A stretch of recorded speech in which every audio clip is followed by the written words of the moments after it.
The Me Too movement was a global phenomenon that did a number of different things. It empowered women to raise their voices about crimes that were committed across the world. It helped them reclaim their bodies. And perhaps most importantly, it broke silences that had been empowering men to commit crimes all around the world. It broke silences that had empowered patriarchy to maintain dominance over those it had deemed weak for centuries. This phenomenon, this Me Too movement, also did something important to the ability of men to maintain that power. Quite simply, it made men feel threatened. It made men feel at risk. It made men feel as though that power that they had assumed was theirs might not be theirs forever. I want to think with you today about what happens when men get threatened. What happens when masculinity experiences what has been routinely called this idea of a crisis. I want to suggest that when men get threatened, three things happen routinely. Consistently, they get sentimental. I want to argue that sentimental masculinity often becomes the first sort of routine response to what happens when men feel threatened. We get the often older, often white-haired man who suggests that somehow you've hurt my feelings, you've made me sad. It's hard to deal with a sentimental old man who feels somehow threatened, and now we somehow have to make him feel better. I want to suggest that threatened men get desperate, they get defensive. They love to tell us things like, it wasn't me, I didn't do it, I have no part in that, you're talking to the wrong people. And when threatened men really get desperate, they start to get mean. They start to get nasty. They do things that we would never imagine. So, for example, we have a 16-year-old Swedish environmental activist who wears lovely braids, but really pisses men off.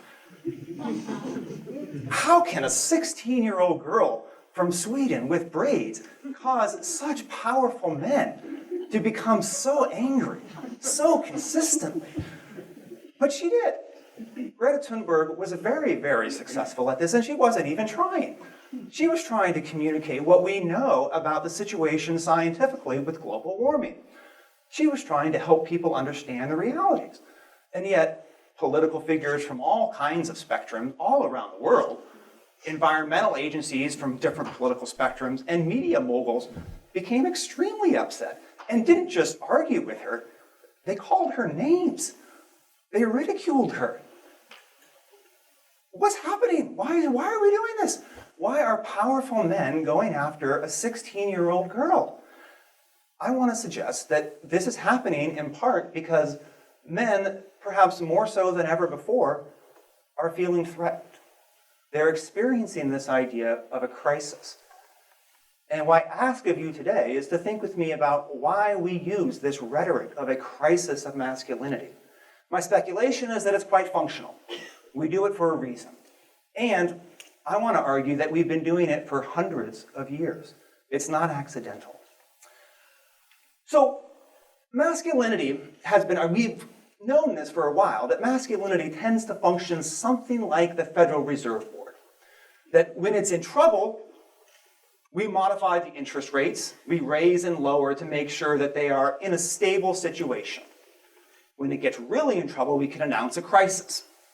And then we definitely make adjustments, modifications to make sure that it's in the right situation, right?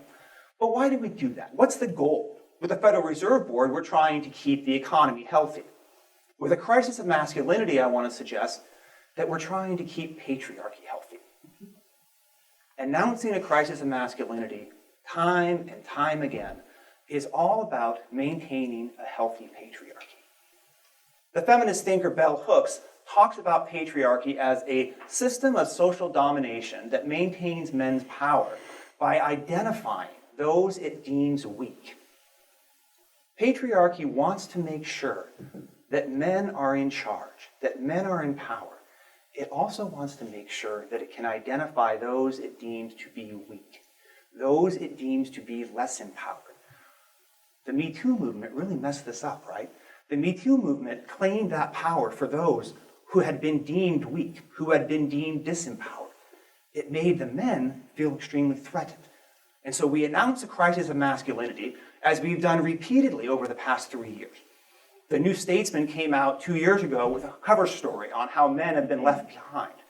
Amazon.com, of course, has run a multi-series show on masculinity in crisis, just to make sure that if you didn't get it in the first episode, maybe by the 10th episode, you would understand. And again, I want to argue that this is historically a refrain that has been used time and time again. I'm a 19th century scholar. So if we go back to the origins of the French Revolution, the English political theorist Edmund Burke famously writes, right after the French Revolution begins with the storming of the Bastille, he famously writes that the age of chivalry is gone. Right? And he bemoans this. He said, where are those wonderful men of the past, those chivalric knights, those gallant figures, right? He wants them back, but they're not coming back, he says. And that masculinity in the 1790s is going to experience some kind of crisis. 20-some years later, Jane Austen writes about this in her beloved novel, Emma, where she tells us that, one of her characters is not at all what a man should be, right? That men are not living up to these expectations. They're never going to be what they once were. That it's forever sort of this nostalgic idea that, of course, is always already gone. It's in the past, and it cannot be reclaimed. 20-some years after that, Thomas Carlyle, the great Victorian sage, would talk using these words. He would tell us that the old ideal of manhood is obsolete, and the new is still invisible to us. The language was different, but the ideas were very similar. Masculinity, the ideal of it, was somehow away, somehow further unable for us to grasp.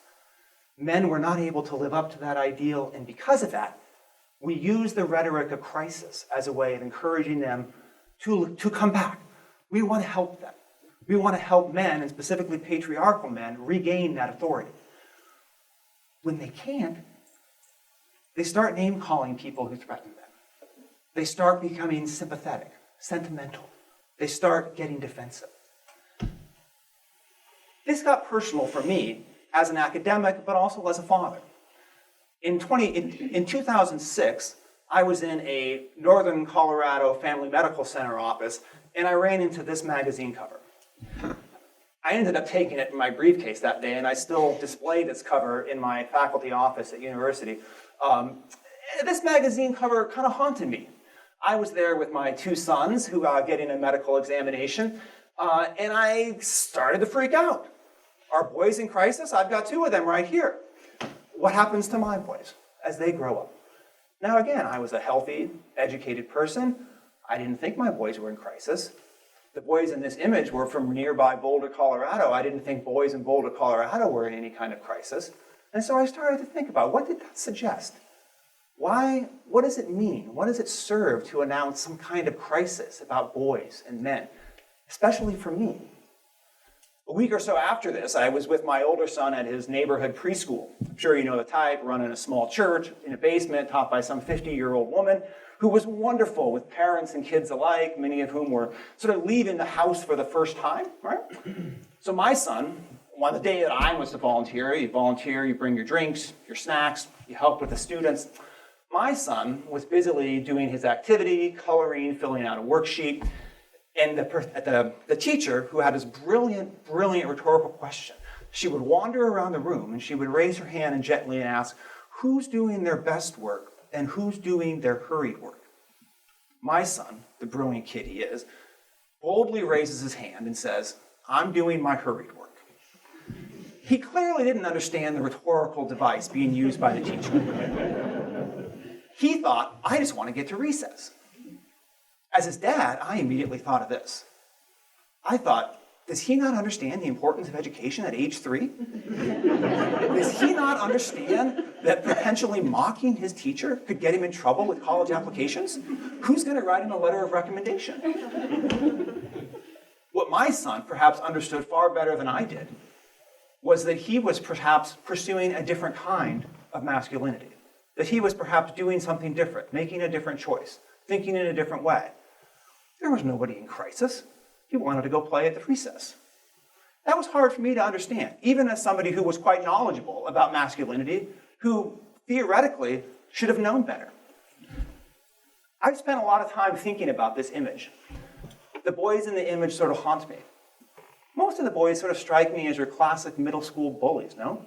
They look insecure, they look threatened, perhaps not unlike the ways in which the men who have been indicted in the Me Too movement feel threatened and endangered.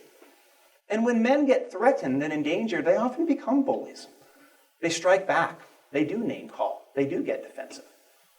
The boy in red, however, has always struck me as a little bit different. He doesn't seem like a bully to me. He looks scared. Perhaps he's even tired.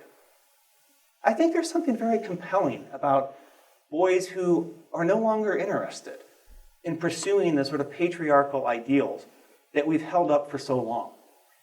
I've often wondered what happened to the boy in red. 10, 13, 14 years later, what kind of ideals might he pursue? Did he grow tired? Did he give up?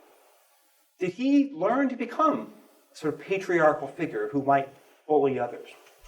Or did he start to model something different? Did he start to think in different ways about what a man could be, how men could relate to others, how men could relate to women, how men could style themselves? My challenge to us today is to really rethink the ways in which we're not only being men, not only acting as men, but to really rethink how we imagine the very possibilities of what men can be. I think when we announce a crisis of masculinity, what we're really doing is making sure that men go back to an ideal, to a nostalgic concept that never really existed, that is always already in the past. But when we imagine possibilities, when we think about what's there that might not yet be imagined, it seems to me that the possibilities become more entertaining and more exciting. Now look, I'm a straight, cis father of two. I'm not going marching in any pride parade anytime soon. But I think that the trans and the queer communities offer us important models for how to imagine what's possible with masculinity. Specifically, I want to point to one feature that it seems to me has a lot to offer masculinity, and that is the notion of aesthetics. The way in which we think about what is possible aesthetically with masculinity becomes extremely important if we can fundamentally reimagine the way in which the artistic stylization of men is possible. I think we can reimagine how patriarchy operates for men. I think the trans and the queer community offer us this sort of lens. They have not, for example, limited what's possible for the male body, for the male attire, for the male sexualization. And it seems to me that reimagining allows us to reimagine then not a crisis, but an opening for what we can do with men of the future. Thank you very much.